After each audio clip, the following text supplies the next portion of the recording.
그런 행위를 조작이라 부르고 날조라고 부른다. 민주당의 대표적인 젊은 피 한준호 최고가 통렬하게 검찰을 비판했지만 검찰은 어떤 반응도 내놓지 못하고 있습니다. 무슨 짓을 해서든지 이재명 대표를 감옥에 보내거나 보낼 수 없다면 기소와 수사권의 힘으로 이재명을 힘들게 할 수 있는 최선은 무엇일까? 검찰의 잔대가리가 무섭게 돌아갑니다. 그래서 나온 방안이 합법으로 위장이 가능한 쪼개기 기소를 통해서 법원에 연금시키자라는 것입니다. 재판에 발목 잡혀 일주일에 서너 번을 법원을 오가야 하는 법원 연금 상태라는 신종 수법을 개발했습니다.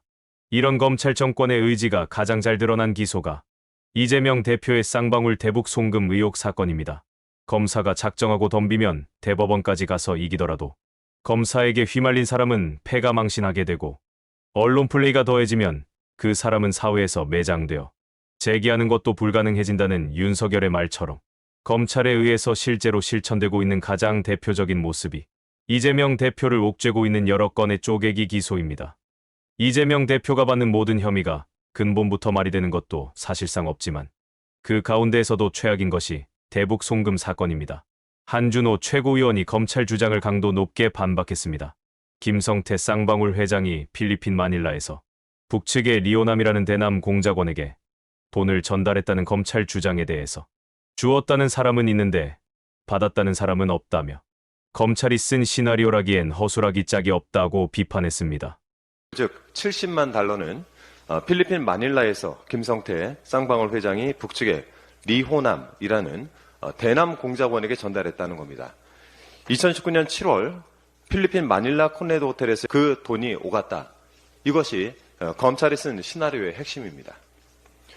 검찰 주장을 살펴보면 이재명 당시 경기도지사의 방북 비용으로 김성태는 북측에 300만 달러를 3차례에 걸쳐서 지불했다고 하는데 그 중에서 첫 번째 70만 달러 지불 상황을 살펴보면 필리핀 마닐라에 소재한 호텔이라는 특정한 나라와 도시와 장소가 나오고 김성태 쌍방울 회장, 북측의 리오남이란 대남 공작원이라는 특정인이 나오고 지목된 특정 연월일에 김성태가 리오남에게 전달했다는 것이 검찰의 주장입니다.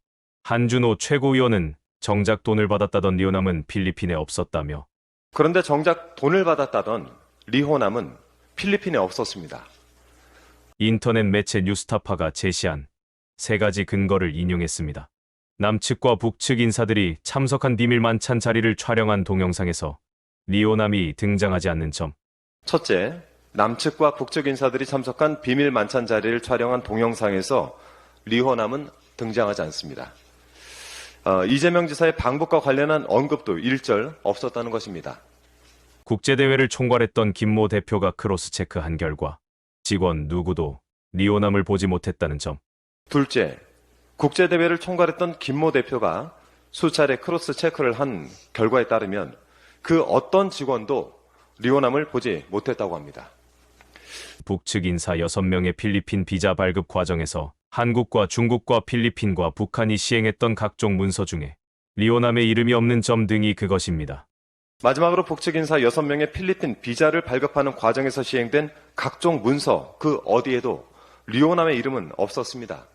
리오남은 비자조차 발급받지 않았던 것입니다. 줬다는 사람은 있는데 받았다는 사람은 없다. 참으로 기묘하고 유성한 상황입니다. 한준호 최고위원은 리오남이 신출귀몰한 도사도 아니고 느닷없이 나타났다가 연기처럼 사라지는 유령도 아니고 어떻게 마닐라에서 70만 달러를 받아갔다는 것인지 모르겠다. 참으로 기묘하고 이상한 상황이라며 검찰이 답을 해야 될 때라고 지적했습니다. 리오남이 신출귀몰한 도사도 아니고 느닷없이 나타났다가 연기처럼 사라지는 유령도 아니고 어떻게 마닐라에서 70만 달러를 받아갔다는 것인지 모르겠습니다. 도대체 그 많은 돈 누가 챙겼을까요? 검찰이 답을 해야 될 때입니다.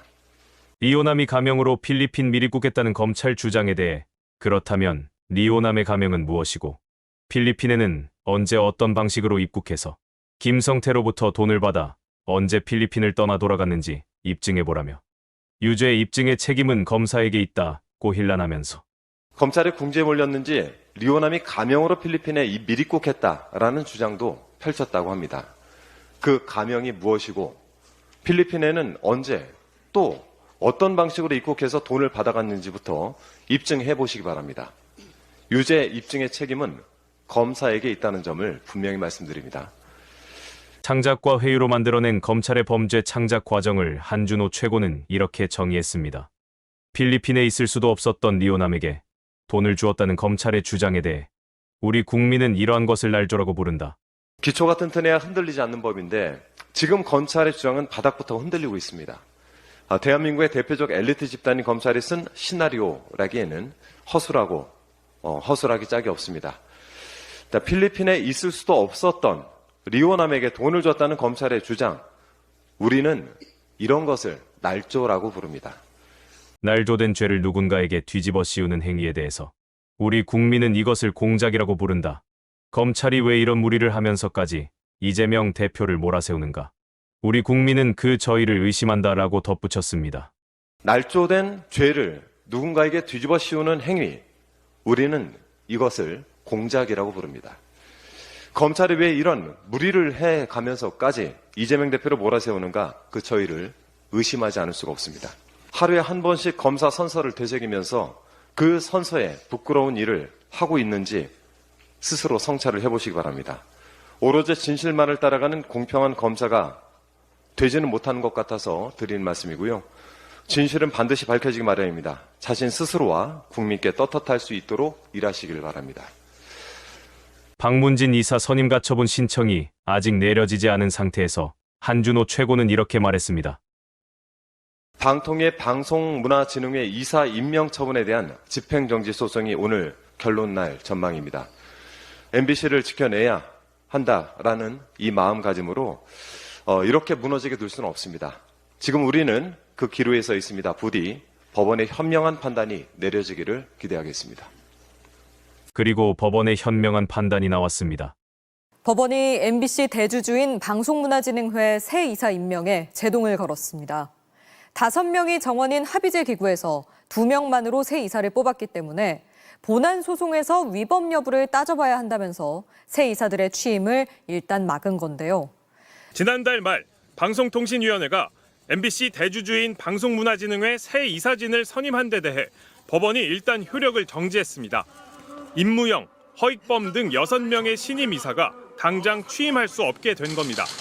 서울행정법원 행정12부는 권태선 박문진 이사장 등 현직 이사 3명이 낸 집행정지 신청을 받아들이면서 본안 소송 선고 30일까지 신임 이사들의 임명을 멈춰야 한다고 결정했습니다. 후임자가 위법하게 선임됐기 때문에 현직 이사들의 지위가 유지된다는 권 이사장 등의 주장을 일부 받아들인 겁니다. 합의제 기구인 방통위에서 대통령이 추천한 상임위원 2명만으로 의결이 이루어진 데 대해 재판부는 결정문에서 2인 체제의 위법성을 언급하며 본안 소송에서 다툴 여지가 있다고 했습니다. 불과 1시간 반 만에 83명의 후보자를 심사했다는 졸속 심의 의혹에 대해서는 절차적 하자가 없다는 점이 충분히 소명되지 않았다며 문제가 없었다는 방통위 주장을 받아들이지 않았습니다. 우리 법원이 민주주의 가치가 살아있음을 보여준 것이라고 생각합니다. 제대로 된 공영방송을 지키기 위해 힘을 모아주신 우리 국민 여러분께도 감사를 드립니다.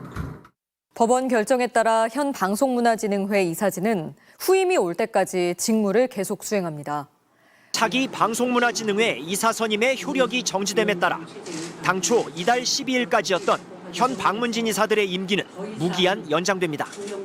임기가 끝난 임원은 후임자가 임명될 때까지 직무를 수행한다는 방문진법 조항이 적용되기 때문입니다. 지난달 31일 방송통신위원회가 선임했던 박문진 새 이사 6명은 집행정지 항고심 결과가 바뀌지 않으면 최소 1년 이상 걸릴 본안소송 판결 전에 취임할 수 없습니다. 그렇다고 방통위가 당장 새로운 이사들을 선임하기도 여의치 않습니다.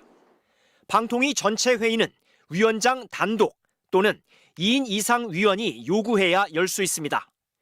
현재 이진숙 위원장은 국회 탄핵소추로 직무가 정지돼 있고 남은 위원은 김태규 부위원장 1명뿐입니다.